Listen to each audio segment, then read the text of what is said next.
I took a trip to Charlotte, North Carolina, where I got to dine at a number of fine restaurants which range from barbecue to pizza. The highlight, however, was my dinner at Supperland, which is a southern-style steakhouse and fine dining restaurant that's housed in a former church. But before I could even eat at Supperland, I had to run a marathon.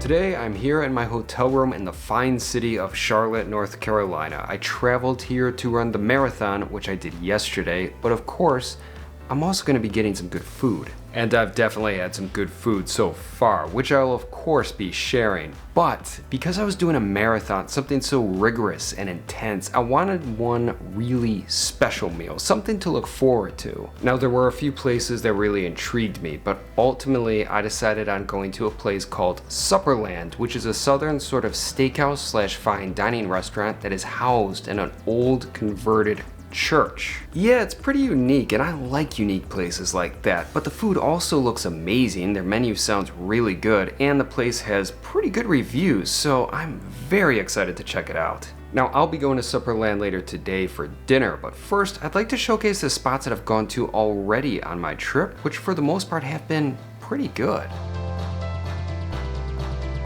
When I arrived to Charlotte, it was cold, rainy, and miserable. Thankfully, lunch came soon enough. I went to Optimist Hall, which is basically a big food hall housed in a former mill. There was a good variety of options, but since I was in North Carolina, barbecue was on my mind. I decided to go to Noble Smoke, which is an outpost of one of Charlotte's most popular barbecue restaurants. I got a half pound of the brisket and a side of mac and cheese. The bill with tax came to just under $30, which I thought was a bit expensive, but thankfully that was some good brisket. The bark on the meat was excellent and full of flavor, plus the brisket was nice and juicy. I thought that the mac and cheese was good, but nothing special. In fact, I felt that it was a little gloopy. Overall, I enjoyed a solid lunch, but it was still too early to check into my hotel, so I paid a visit to the Levine Museum of the New South. It's a history museum that explores issues that have affected Charlotte and the surrounding area. It was pretty small, and there were some interesting aspects about the establishment, but I felt like it could have been a bit better. Finally, it was time to check into my hotel. I was staying at the Hampton Inn, Charlotte, Uptown. I found the accommodation to suit me just right for my stay in the city. After quickly dropping off my stuff, I had urgent business to attend to. I needed a caffeine hit. As a result, I went to Not Just Coffee inside the 7th Street Market and got a well-needed double shot of espresso. The drink was on the mark, and considering I had a 6 a.m. flight to Charlotte, it tasted extra nice because I was tired. However, I wasn't gonna let a little fatigue stop me from making the most of my time in a new city, so I pressed on ahead. I made my way to the Optimist Park neighborhood to pay a visit to Birdsong Brewery. I got one of the seasonal beers, the Wake Up Porter, and thought that it was fantastic. It had a nice deep coffee and sort of chocolatey flavor. However, because I was about to run a marathon, that one beer was it for me. Soon enough, it was time for dinner. I went to Pizzeria, which may just have the best pizza in Charlotte. The establishment was even listed in the New York Times as being one of the 22 best pizzerias in the country. Inside, it's a small space, and it shares more in common with the modern fine dining restaurant than your typical pizzeria. For my order, I kept it simple. I got a pepperoni pizza, and my server recommended getting it with hot honey, so that's what I did. It took a bit of time for my pie to be presented, but when it was quite the sight. The pizza was beautiful and massive. Unfortunately, pizzas at Bird come in only one size, big as hell. I think I may have been the only person in the restaurant that night to take on a pizza solo. Luckily, I have the appetite of 2 people, so it worked. The pie, however, was incredible. Bird Pizzeria lived up to the hype. It simply had all the elements of great pizza. Although the application of the hot honey on the pie could have been a bit better, it felt like there was just a light mist of honey on the pizza. Nevertheless, it was still excellent and I finished it all. After receiving a bunch of compliments on my eating skills from fellow diners and the staff, I paid the bill, which including tax and tip totaled to around $31. I was stuffed. I walked back to my hotel and called it a day.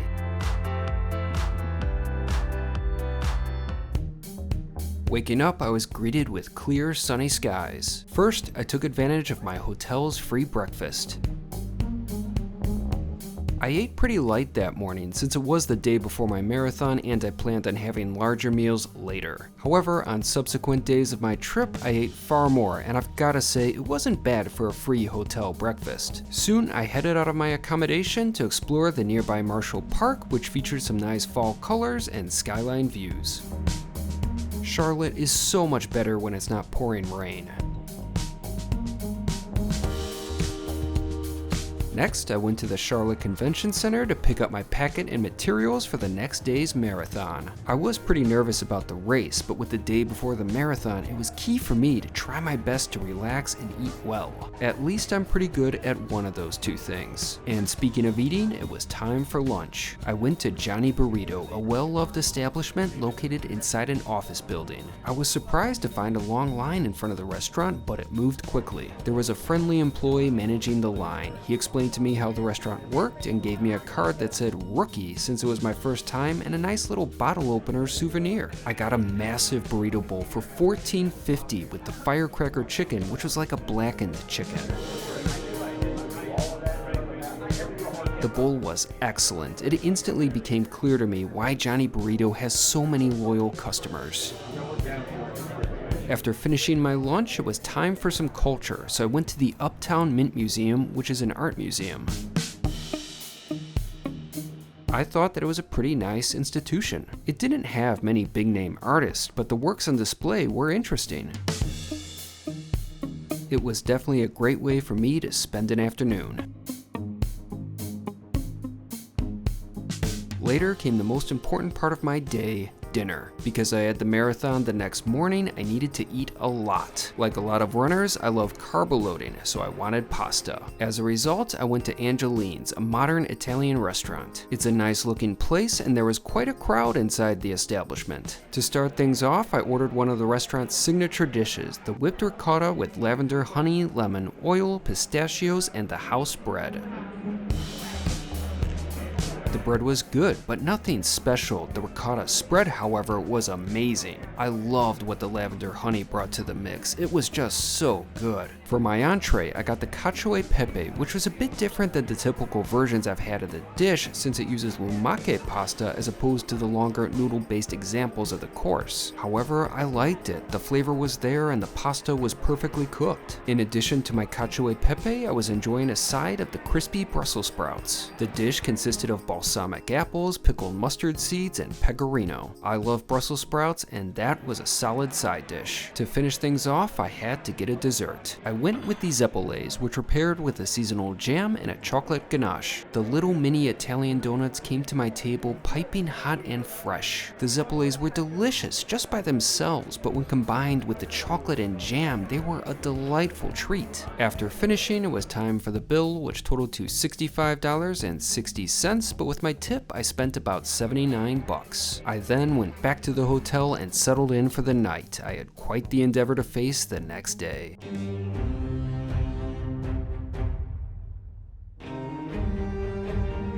I am heading to the race now.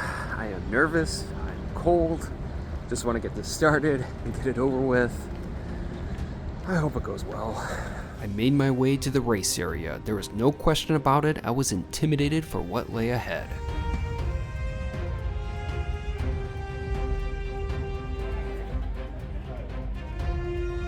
Alright, at the race, it's about time to check my bag, head to the start line, and run a marathon.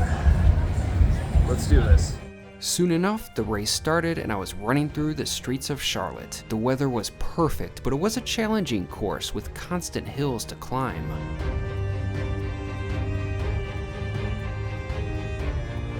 Despite the difficulty, I crossed the finish line in 3 hours, 13 minutes, and 48 seconds. Even though my energy was nearly depleted, there's nothing that can compare to the joy and pride of crossing a finish line in a marathon. I am finished.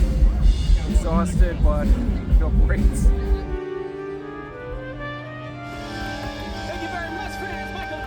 In the post-race area, I relaxed a bit, ate a banana, and went to get my free beer.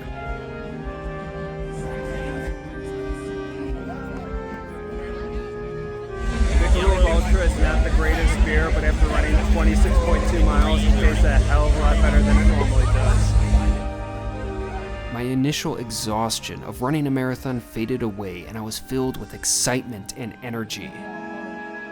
I returned to my hotel to take a much-needed shower, then headed straight out for espresso. After getting that much-needed caffeine hit, I was off to lunch. For some reason, however, I thought that it was a good idea to walk to my destination even though I just ran a marathon. After walking nearly 2 damn miles, I made it to a veritable palace of meat, one of the most famous and best barbecue restaurants in Charlotte, Midwood Smokehouse. Because of the marathon, I had a few calories to restore, so I went with the well-fed combo platter. First, however, I was presented with my beer. I got an OMB Copper Alt beer. The brewery is located in Charlotte, but that style of beer originated in the Dusseldorf area of Germany. For me, it hit the spot. Soon enough came the moment I was waiting for as I was presented with a massive platter of meat. The well-fed combo comes with 4 meats of one's choosing, 2 sides, hush puppies, and pickles. For the meat, I went with the Carolina chopped pork, beef brisket, a half rack of ribs, and barbecue chicken. For the sides, I chose the mac and cheese and sweet potato fries. That was a hell of a lot of food, which was exactly what I wanted. Simply put, I enjoyed everything. It was all so satisfying. Plus, the various sauces I was given were great as well. My favorite item on the plate were the ribs. I also couldn't believe the restaurant included a half rack of ribs in the platter. In my experience with most of these barbecue combination plates, you just get a few bones if ribs are included. Considering that plate only sent me back $33, I've gotta say that was probably one of the best barbecue deals that I've ever seen. Not to mention, there was so much food I couldn't even finish it. Yeah, that was pretty strange for me. All in all, Midwood Smokehouse lived up to the hype. Next, I needed more caffeine, so I stopped at the popular milkbread. When I saw they still had donuts available, I got one too. I guess I wasn't completely full. It was a seasonal cranberry donut, and I enjoyed it along with my Americano. After milkbread, I was feeling it, but I still wanted to make the most of my day, so I went to the nearby Pilot Brewing tap room. I got the Turboprop Porter, which was a solid beer. Overall, I was so stuffed that day, I didn't even eat dinner. I did go out later, however, to do some nighttime photography. Being tired is just not an excuse for me. Between the marathon and the epic amount of food I ate, it was a great day. Plus, I also watched Die Hard 2 back at the hotel.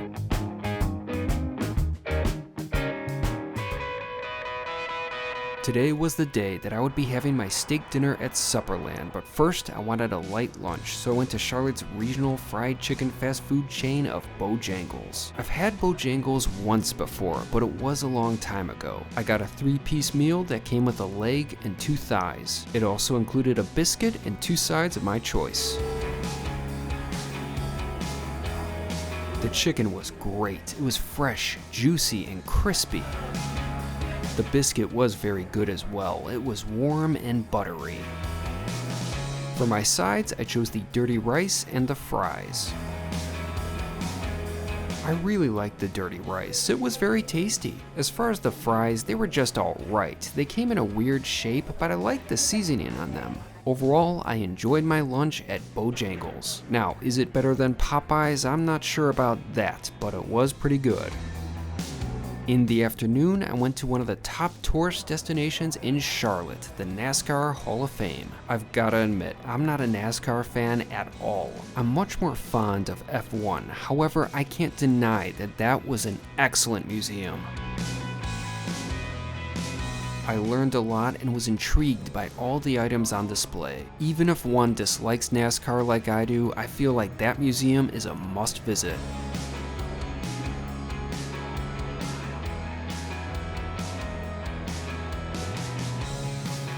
After touring the NASCAR Hall of Fame, I made my way to the Plaza Midwood neighborhood of Charlotte to dine at Supperland. I arrived a bit early, so I made a pit stop at the nearby brewery of Burial Beer Company.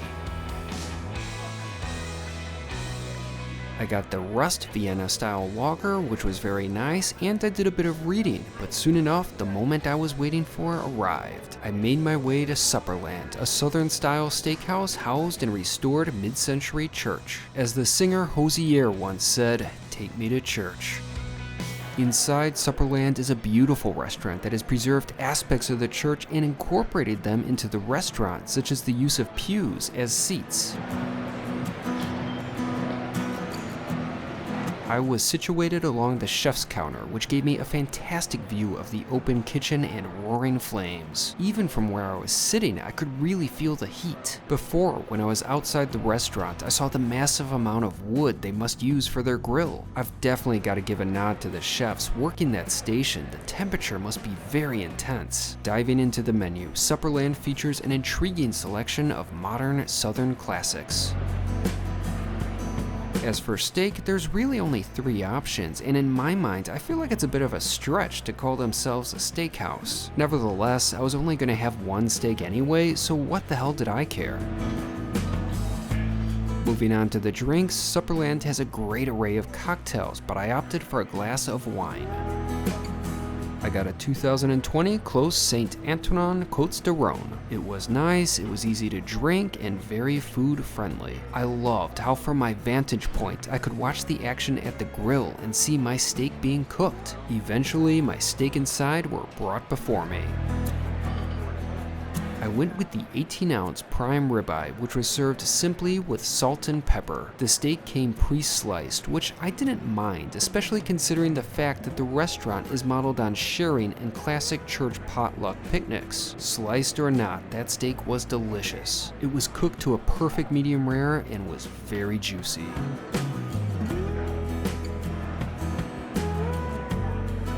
I also loved the sprinkling of finishing salt on top of the meat, which added such a nice pop of flavor. The char on the ribeye was fantastic as well. I could really tell how it was kissed by fire. Alongside my steak, I enjoyed a side of the mushroom risotto, which contained Carolina gold rice, cremini mushrooms, maitake mushrooms, trumpet mushrooms, and roasted garlic burrata cream.